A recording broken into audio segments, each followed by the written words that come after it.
Hey, what's up guys? Austin here. Today we'll be taking a look at this new Strike Multipad from Alesis. They sent me this pad back in December, and I've been having a lot of fun experimenting with it, and I'm still trying to wrap my head around it because when it comes to electronics and hybrid setups, I'm really a complete newbie. I've pretty much only played an acoustic setup, so for me, this is all new territory.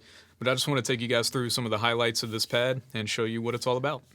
This unit features 9 velocity-sensitive pads with customizable lights, which allows you to change their color as well as their animation, which gives this pad a very striking appearance, but also makes it more functional by giving you more visual feedback with the light animations. The 4.3-inch display is nice and clear, and it's large enough to display a lot of information without feeling cluttered, and it makes navigating the menus and editing samples pretty easy and efficient. On the back of the unit, you have lots of connectivity options like 1/4-inch inputs for recording samples, trigger inputs for foot controllers and other external pads, your main outs and your aux outs for routing to interfaces or speaker systems, MIDI connections to interface with your computer, and a USB slot for importing samples from a USB drive. On the side of the unit, you have the Alesis logo, which is also an RGB light. You can customize with different colors and animations if you want. And on the front of the unit, you get both an 1/8-inch and a 1/4-inch input for your headphones. Inside the multipad, you get 32 gigabytes of storage, which is plenty of space for any samples and loops you'd want to import.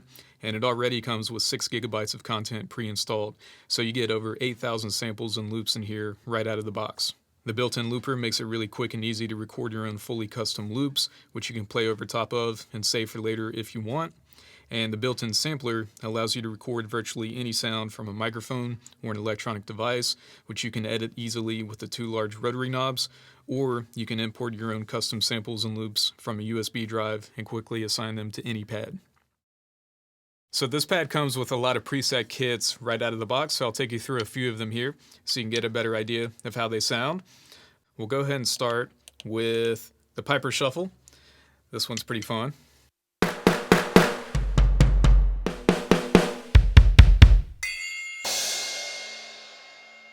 And it's got a nice little shuffled loop here.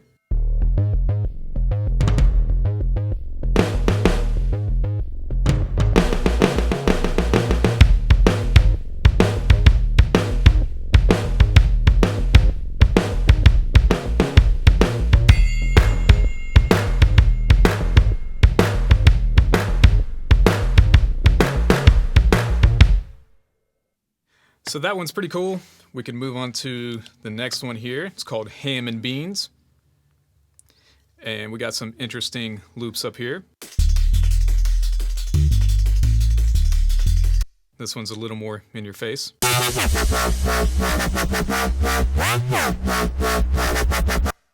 And on the right, there's a filter effect, which makes everything go kind of lo-fi when you activate it.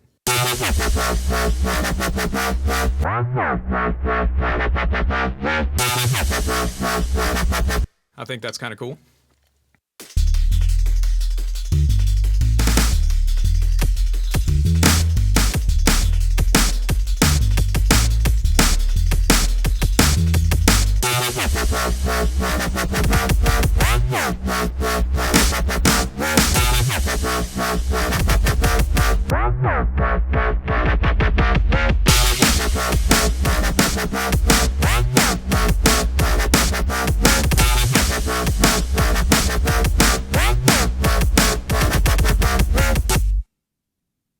So Ham and Beans is a pretty fun one.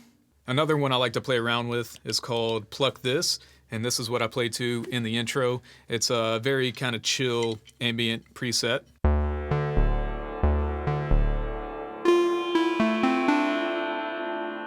Right, and this is a good one to demonstrate the looper function on.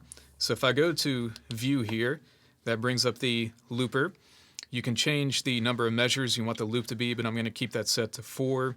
And in the settings, I like to keep this set to overdub, so that way after I record the first round of the loop, I can go right into overdubbing without having to hit the overdub button.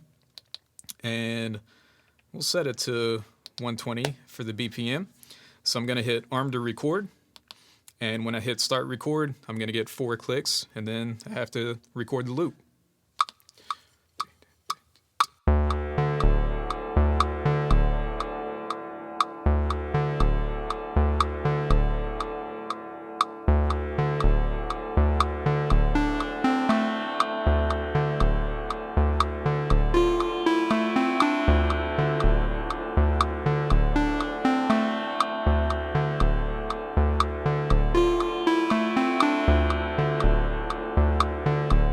So that would just keep playing indefinitely. So you could, solo over top of that, or just use it as kind of like a backing track to jam to.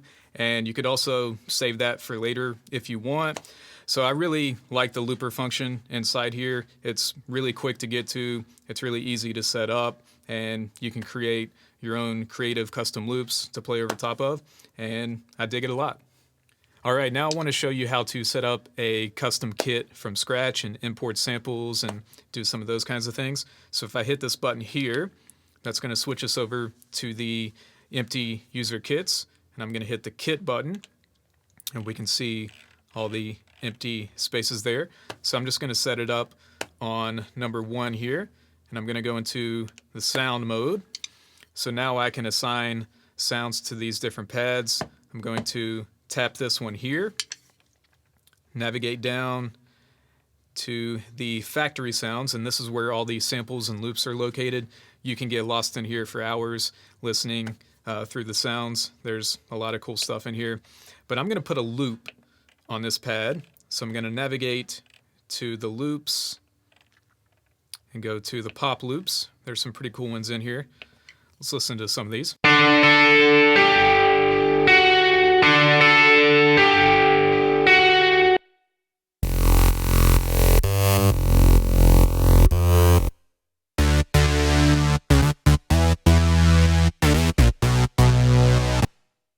But the one I'm going to put on here is this bass 8-bit.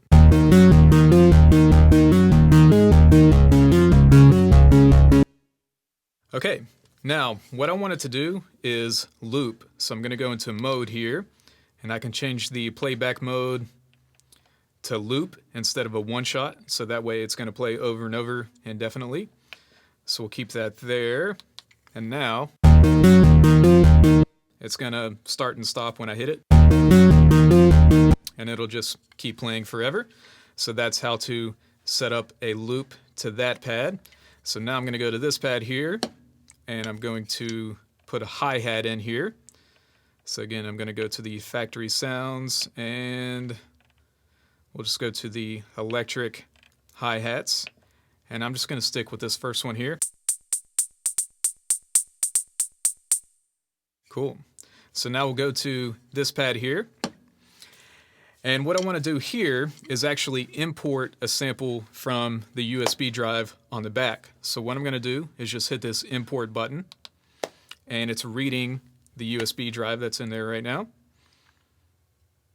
It's going to take a second here. And then it pulls up the snare drum sample I have here, so I can play that. I'm going to select it and just hit single. And that's going to import that sound to pad 5. So now we got a snare sound.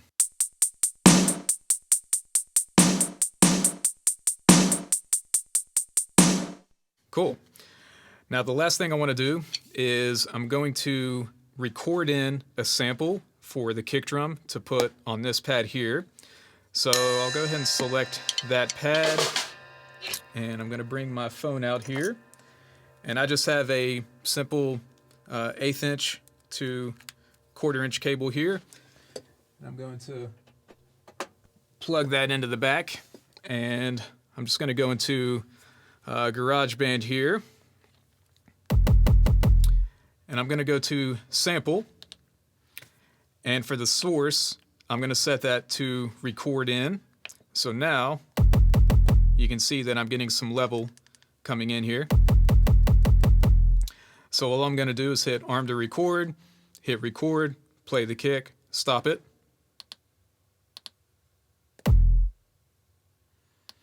Okay, we can go ahead and play that sample back. All right, so I'm going to go ahead and save that. So now that we have this sample in here, we can do a few different things. We could rename it if we want to, but I'm going to go ahead and edit the start and the end.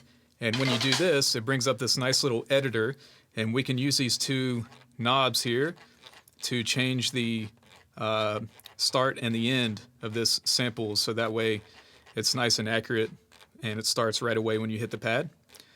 So I'm going to bring these pretty close here. And you can use the zoom button to get in pretty close. So as you can see, you can get pretty granular with the control here. It's almost like you're going through sample by sample.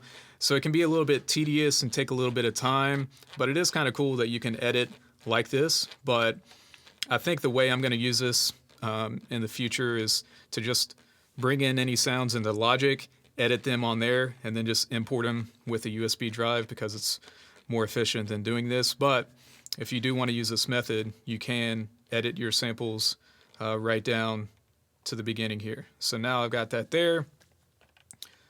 Let's keep that for the end. That looks pretty good there. So now that kick drum is going to start right when I hit the pad. Okay, so I'm going to hit save there.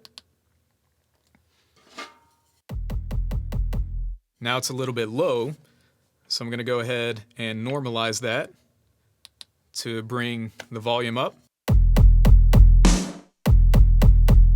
Okay, so now we got all of our sounds in here.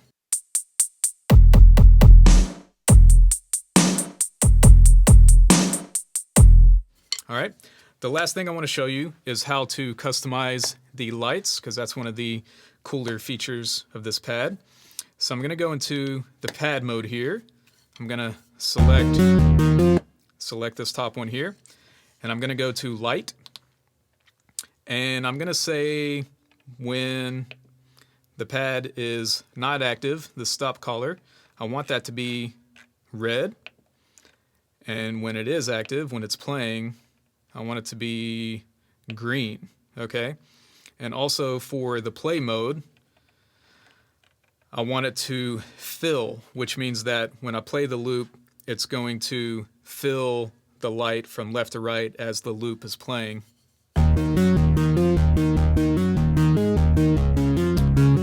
So that way you can have some visual feedback of where the loop is. So that's pretty cool for that one. I like keeping it red, having it green, and then going left to right with the fill mode. For the kick drum, we'll say when it's stopped, we'll make it, oh, I don't know. We'll make it a dark blue. And when it's playing, we'll make that green. For the snare drum,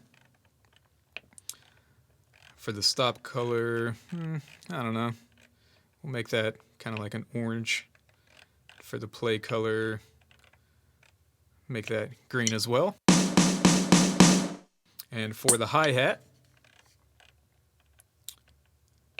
we'll make that just a white, and the play color, we'll make that green. Okay, so that's like a quick way to go through and customize the lights for each pad. So now I'll just go back to the perform mode and play this thing.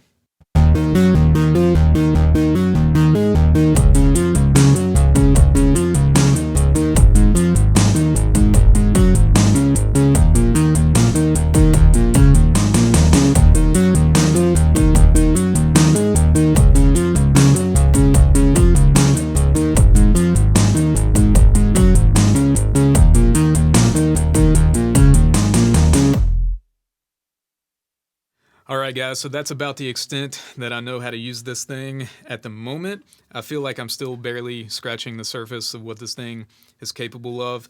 I know that there's still a lot of functionality with the effects and the A-Link knobs that I haven't really ventured into yet. But so far, I'm really digging it. I feel like Alesis put a lot of thought and effort into making this thing as feature-packed and customizable as possible. If you want to learn more about it, check it out from the links below. But other than that, thanks for watching, and I'll see you in the next one. Take care.